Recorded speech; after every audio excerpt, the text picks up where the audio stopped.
So now what we're going to do is we're going to work on roughing out the geometry for what's going to be our doorways inside this structure. Okay, we're basically going to focus on this little hallway right here.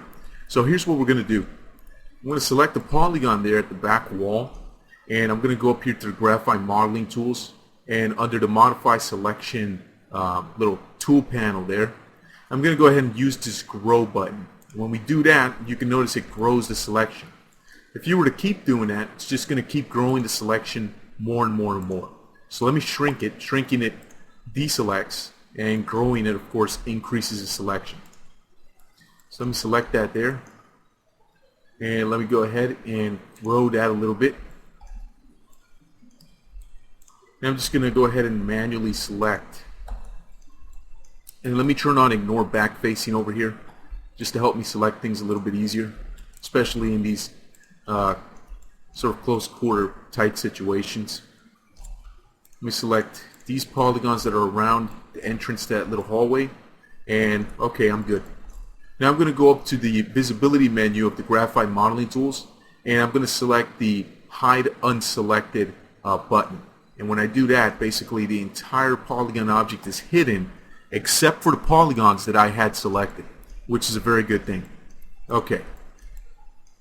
So let me go to edge mode, and what I'm going to do is I'm going to select those top edges on the ceiling. I don't need those, so I'll hold down Control, hit backspace to get rid of that. Okay, and I can see here that what I'm going to need to do is just basically select one of these edges, say that one right there. And actually, I'm going to select all of these. Hold down Control, select all of those. I'm going to select this one there. This one there. So basically all the edges that go vertically up and down in that hallway, I'm going to select all of them.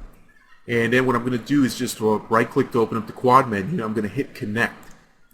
Okay, it's going to connect it on one time, but it placed the connection, the connecting edge at a height of 4 feet, which is not what I want. I want to create basically the top of the doorway. Now, the top of the doorway, the measurements for that, we're not going to worry about too much right now. We're not going to worry about being too precise there for the moment.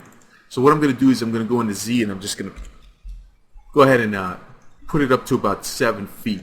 That could always be altered and changed later, so it's really no big deal. I'm going to take now these extra edges that are up here, these right there. I'm going to hit Control and Backspace to get rid of them. I'm going to take this edge that's at the top on the back wall and the bottom edge. I'm going to right click and go to connect, but I'm going to go this time to this little option box right here. Looks like a little square. Go ahead and click on that, and what that's going to do is it's going to open up the connect options window. Okay, this window allows you to change some settings for the connect tool. So instead of using the default, which is to connect it with one segment, which is one edge, as you can see here, that connects it from top to bottom, I can make it 2 or 3 or 4 or pretty much any number that I want. In my case, I want to make it 2. The reason I want to make it 2 is so it matches up with these other ones over here. See, each one of these polygons there is going to be basically a doorway, so I need to have 2 so that I can have a doorway right there, this sort of rectangle that I'm going to punch through. Okay. Now I can use the pinch parameter here to basically widen those the distance there between those new connecting edges, or I can make it more narrow. So I'm going to widen it a little bit. It's going to be a little bit arbitrary. I'm not going to worry about precision too much at the moment. Okay, I can use the slide parameter if I want to slide those two edges to the left or to the right along the normals of that polygon that they just happen to find themselves located on top of. But I'm going to leave the slide at 0. The pinch about 46 looks decent enough. Okay. I'm going to hit the OK button, and there we go. Now the next thing that I'm going to do is go to polygon mode. I'm going to select that back polygon right there. I'm going to select this polygon to the left of the hallway. That's going to be another door. And the polygon on the right is going to be another door. And then I'm going to extrude these. Now there's a couple of ways that we can extrude. We can go into quad menu, and you can see that we have the extrude tool here. If we select that, you notice the mouse cursor changes. It changed to the extrude cursor. So what you do is just click and drag with the left mouse button on any of these polygons that you have selected. And as you drag with the mouse, you can see that you're extruding a new polygon out. And you can extrude it inward like this, or outward like this to create that sort of recession there for the doorways. Okay, so that's one way to do it. When we extrude again later on, we're going to be doing some extruding later. We'll see another way of extruding. Okay, so there we go. So now I have my, well, pretty much my doorways here roughed out. It's not very exact, as you can see according to the blueprint. It's not the most exact and precise doorway, but I'm not going to worry about that. We can come here and clean this stuff up later. Or you know what? I'm going to go ahead and I'm going to take care of that right now. Just going to get it out of the way.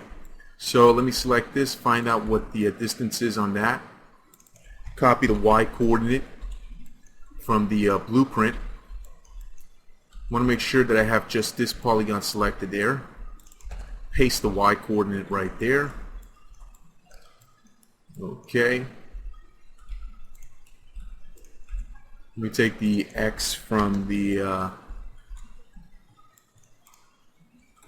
blueprint there.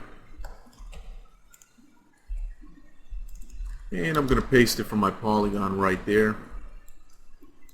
I'm going to take the X from the blueprint on that side. Take the opposite polygon. Paste the X coordinate right there. Perfect. So now it's good. As far as these other ones go, since I had set it up correctly from the beginning, I don't have to worry about this polygon or this polygon. Likewise, I don't have to worry about the opposite side, that polygon or that polygon right there. I only have to worry about these right here. So what I'll do is I'll select the blueprint, check that edge, copy its X, select that polygon right there, paste the X coordinate. There we go, now it's perfect. And do the same for the opposite side. So it's not really necessary, even though it's not matching up the blueprint perfectly, we can get away with that. That's just a case where it doesn't matter if it's going to be exact or not. And if that doesn't make sense, later on in the tutorial when we start finishing this scene up, you'll be able to go back and see that and see what I'm talking about in terms of some areas not really needing any precision because they're never going to be visible. But just for the sake of doing it, I'll just go ahead and get that done. Okay, so those doorways are pretty much done. Now the height of those doorways aren't the final height just yet. Later on in another video, we're going to place some door placeholders, and those are going to determine what the final height of the doorway should be, and we'll adjust the doorway heights to those door placeholders once we get to that. Right now we can't do it. We don't have any door placeholders. So that's pretty much finished right here.